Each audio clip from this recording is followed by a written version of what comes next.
What's good, fight fans? Welcome back to another episode of Combat and Kicking. You already know it's your host, Bando, and I am back at it with an episode. I'm trying to do different things, so I'm back at it with a top 10 episode. And since it's Thanksgiving weekend, I figured I'd do something that's related to Thanksgiving, related to Thanksgiving thanks. You know what I mean?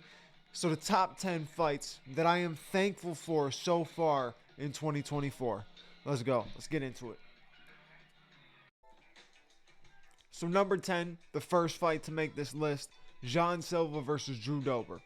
Action-packed, high-paced, and Jean Silva had back-to-back wins in, I think it was a span of 3 weeks, going from beating Charles Jourdain at 145, then going to beat Drew Dober at 155, making statements in both of those fights.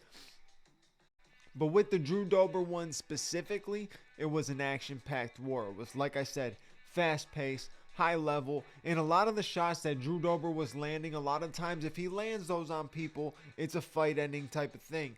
He was landing those heavy shots against Jean Silva, and Jean Silva was welcoming it more and more in the middle of the octagon.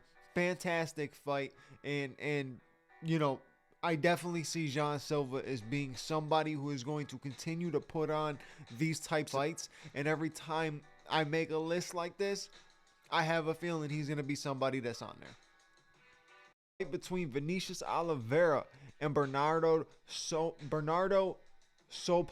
I don't know if it's Sopaj or Sopai, but it was a good fight. It was a good 3-round fight for all the way up until that last minute where Vinicius Oliveira threw one of the dopest flying knees we've seen ever and damn near killed Sopaj. I mean, it was complete shutdown as soon as the knee landed, but the whole fight leading into that knee, right, was a good fight, right? Vinicius Oliveira is supposed to be the future, right? And he looks like he potentially will be. He's very talented. His striking is crazy, and he's got some insane power, right? But Sopaj was eating the shots. He was standing in there trading with him, giving him everything that he was getting. He was giving back, and put on for a really good fight. And a lot of the times, you know, you don't get those fantastic big wins, big fights on those prelims or on those Apex cards. I should say the Apex, right? Because lately the Apex cards haven't been that crazy. This year the Apex cards did not have any hype behind them. I was looking through the cards, trust me, I was looking through every card before I made this, and I'm trying to really think and sit back and remember, like, what was a good free fight night? And there really wasn't a crazy good free fight night, but this fight specifically was a fantastic Apex fight and fantastic free fight. So if you haven't seen it, go watch Vinicius Oliveira versus Bernardo Bernardo Sopai, and trust me, you'll be happy with it. You'll be happy with it. I'm sure you've seen the knockout. If you follow anything UFC related, anything ESPN MMA related, you've seen that knockout. But go watch the whole fight because it was a fantastic fight. Alright, so the 8th fight to make this list is also a pretty recent fight. I don't want to be biased with it, but it was a fantastic fight, so there's really no argument. Charles Oliveira up against Michael Chandler. That fight was fantastic. The card wasn't that amazing in terms of performance, right? Had a lot of people on it, but nothing crazy. That card was not that crazy, but Charles and Michael Chandler lived up to the hype. It was a very fun fight, very high level fight, very action packed fight, and obviously my boy Charles came out with the win, so I was happy with it. But it's the same thing I say every time I talk about Michael Chandler. If Michael Chandler is in there, it's going to be an exciting fight. It doesn't matter win, lose, or draw. If he's in there, it's going to be an exciting fight. So, shout out to Michael Chandler for continuing to entertain, win, lose, or draw. Continuing to entertain, continuing to get fight of the night bonuses, because they won fight of the night on that night, and rightfully so. There really is nothing else on that card was screaming fight of the night besides this one. This one, I think, woke up the fans a little bit for the main event, and that's exactly what you want. If every other fight is putting people to sleep, you need a co-main event that's going to snap things back into place, and that's exactly what it did. So I had to put it on this list. I know it's a little recent, and look, we still got a lot more to go. I know we got 1 month, but we got a lot of fights in that 1 month to go. So you never know. There could be 2 or 3 more fights that are absolutely insanely action packed that could have been on this list. But as of right now, this is what we got, and Oliveira and Chandler made the list. Number 7, another person that is going to continuously make this list. I cannot talk. I ate too much today. That's the problem. I have trouble speaking because I ate too much today. Good excuse. But number 7, Dustin Poirier versus Islam Makhachev. Dustin Poirier is going to make this list every time I make one. Right? As long as he fights in that year, he's going to be on this list. And how is he not? He's one of the most exciting fighters we've ever gotten to see in the UFC, and he always takes on the toughest fights with an absolutely insanely deep resume. So, of course he's going to make this list every time. And this fight was a really good fight because a lot of people expected Islam to go in there and do what Khabib did to Dustin. And Dustin went in there and brought a lot of heat to Islam. He brought a lot of adversity. He was striking well with him, landing good shots. He was stuffing takedowns. He was getting up. He was scrambling. He was doing a lot, and he was making it a much more challenging fight than how the one against Khabib looked. And that's what people expected. People expected it to be Khabib and Dustin again, and it wasn't that. Dustin came in and put on a really good fight.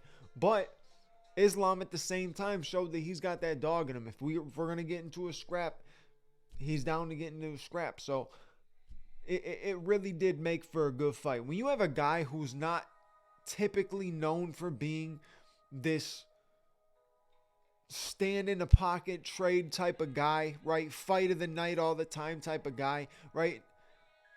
It's surprising when you get to see them break out of that shell of doing what they normally do and get challenged a little bit.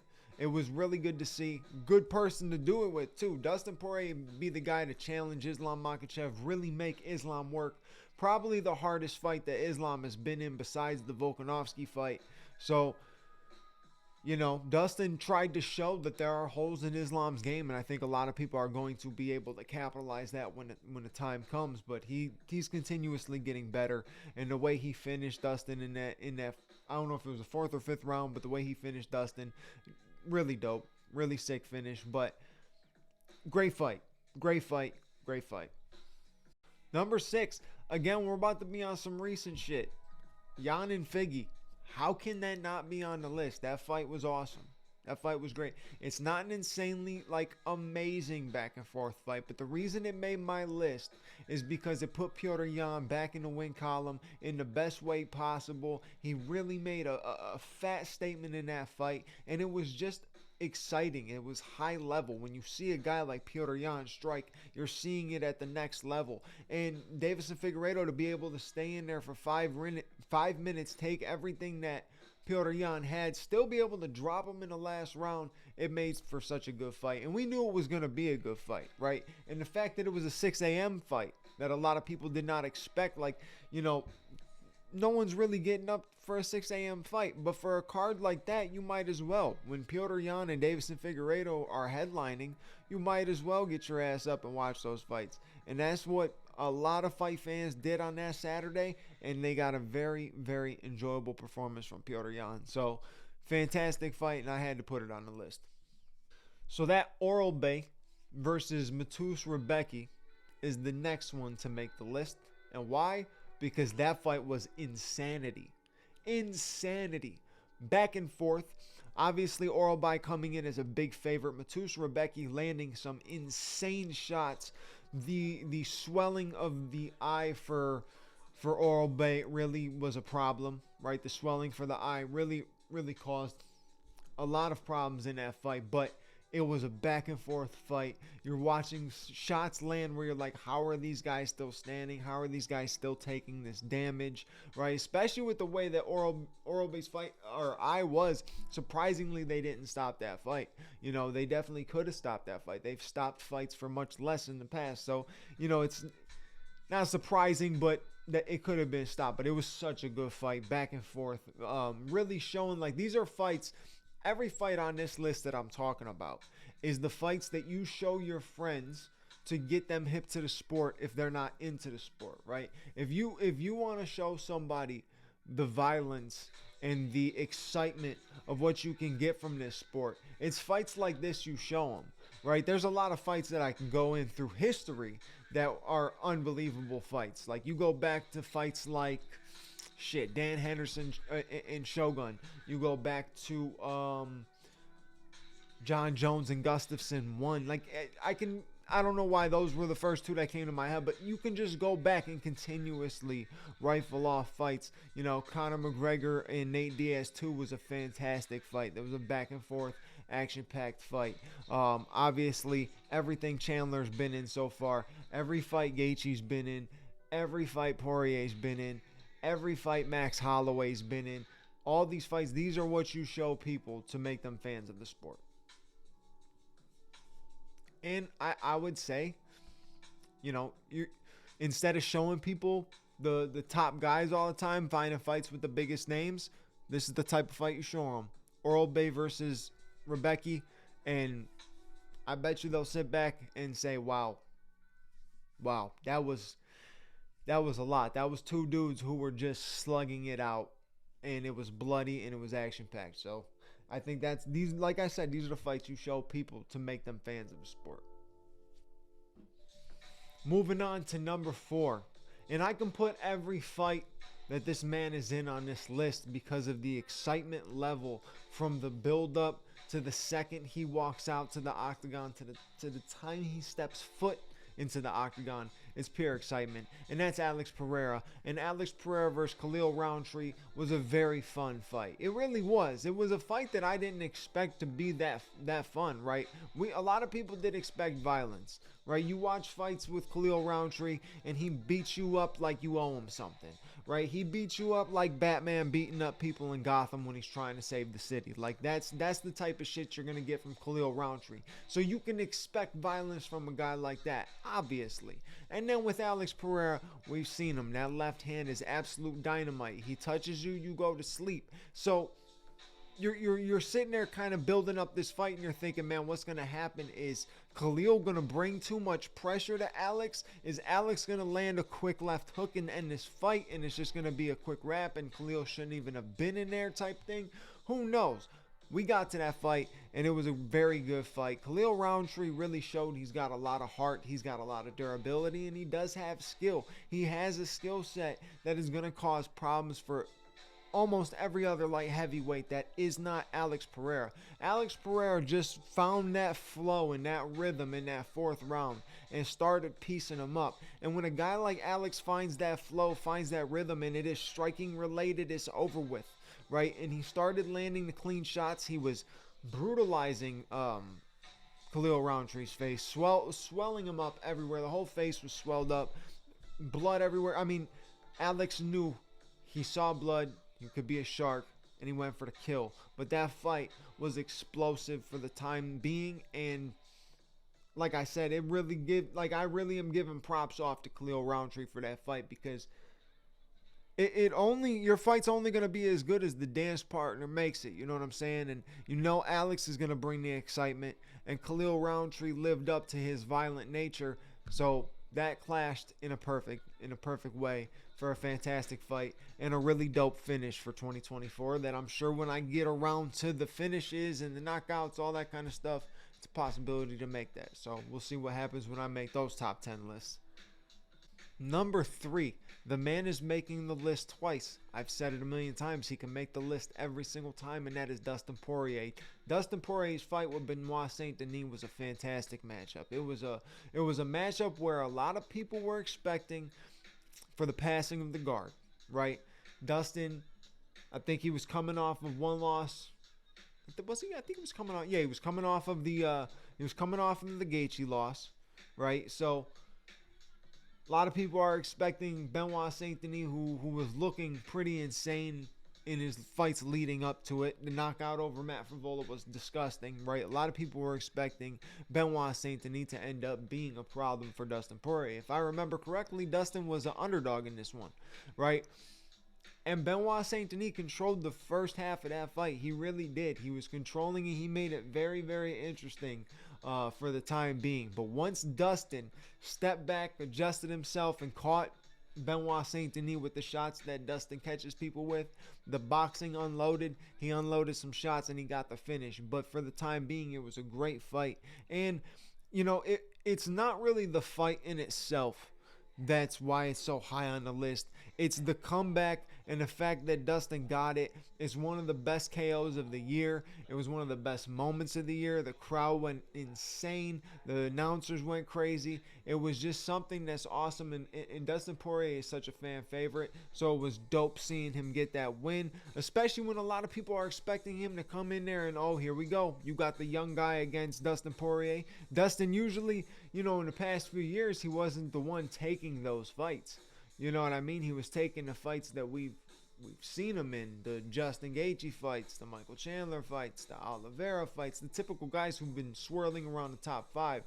We haven't seen him fight an up-and-comer, and he took on an up-and-comer, and he got it done. He knocked him out, but it was a good fight leading up into the knockout. But the moment was so fantastic and explosive. That's why this fight made the list in general. Number 2.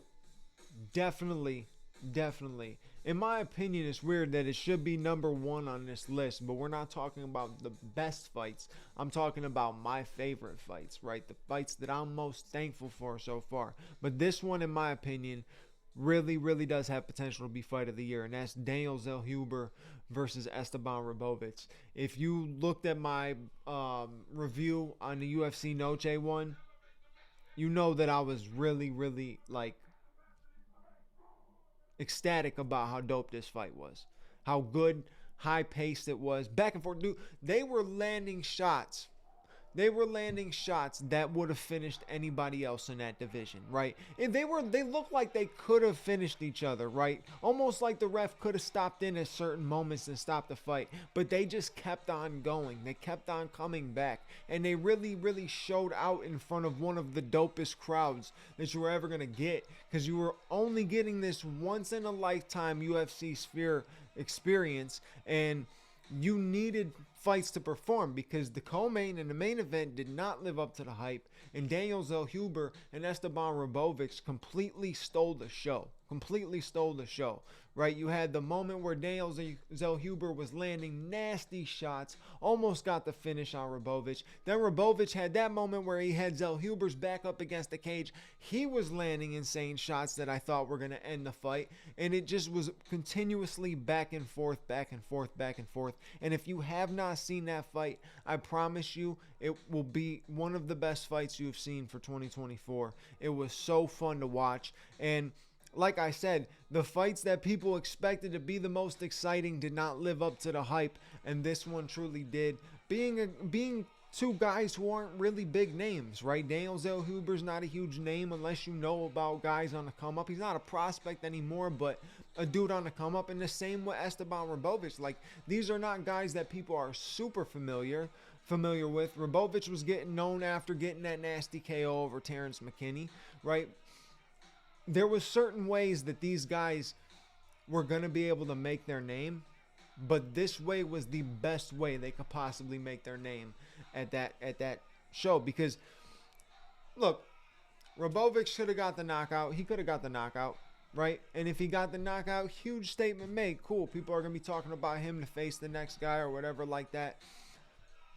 Zellhuber, if he would have got the knockout, same thing. Talk about him for the next guy, right? Whatever the case may be. But having a fight like that, back and forth, explosive, fun for the fans. The people were locked into it, and people were talking about it the next day, the day after that, the day after that. It was one of the most talked about fights from that card, so of course, it was on the list. Number 1, I got to make this quick because this video is getting kind of long. I'm trying to keep these videos a little shorter than usual. But number 1, Max Holloway, Justin Gaethje, the BMF championship matchup. Fantastic matchup, fun matchup that we knew was going to live up to the hype. There was no ifs, ands, or buts about it. That was a fight that was meant to live up for the hype. You got two guys who are well known for throwing a lot of strikes and staying in the pocket and trading and taking as much as they can. Two absolute, like, two of the best chins in MMA, right? Going up against each other. And it was an explosive first round where Justin Gaethje took the first round until that last moment where Max Holloway was able to throw that spinning kick. I don't even think Justin took the first round, honestly. Max might have took the first round. But once Max landed that spinning back kick to the nose, it changed the whole aspect of the fight, and Max took control. The fight wasn't insanely exciting, like the most exciting fight we've ever seen, but it most definitely gave us the most exciting KO we have ever seen. If it doesn't go down as KO of the year, then the only other one that I could think of would possibly be Vinicius Oliveira. But Max Holloway's KO over Justin Gaethje, 1 second left, UFC 300, overhand right when he was already winning the entirety of the fight. He had no reason to do that. He had no need to point down and get into that scrap. And I know a lot of people are sitting back saying like the fight with Ilya took away from that, but it didn't. It didn't. If you look at that moment in itself, was one of the dopest moments that you're going to see in MMA, and it was one of the dopest moments of the year without a doubt, because no one expected Max Holloway to knock out Justin Gaethje, right? We could have predicted that Max Holloway could have won a decision by landing a lot more, outstriking him, right? Staying away from the big rights, avoiding the hooks, avoiding the uppercuts, checking leg kicks, doing what he needed to do to stay defensive, but landing a lot of shots. We all predicted that could have been a possibility, right?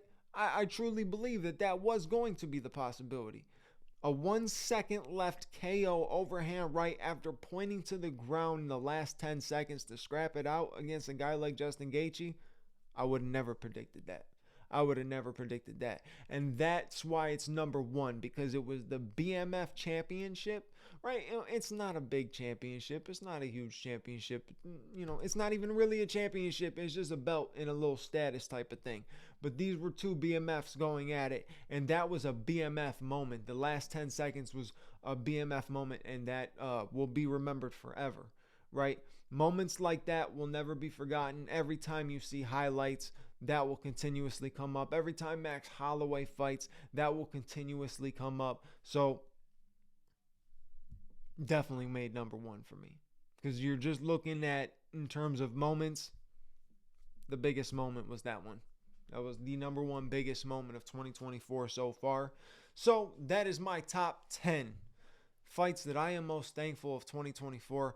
Listen, I'm thankful for every fight that I get to watch, but these ones have been some of the most exciting fights, action-packed, back and forth. I think I've said that 600 times in this video. I repeat myself a lot. I think it's a stoner thing, possibly. Maybe it's not. If it is, I don't know. Fuck it. Either way, if you like this episode, you know what to do. Like, comment, subscribe, hit the bell notification button so you know when the next episode is out.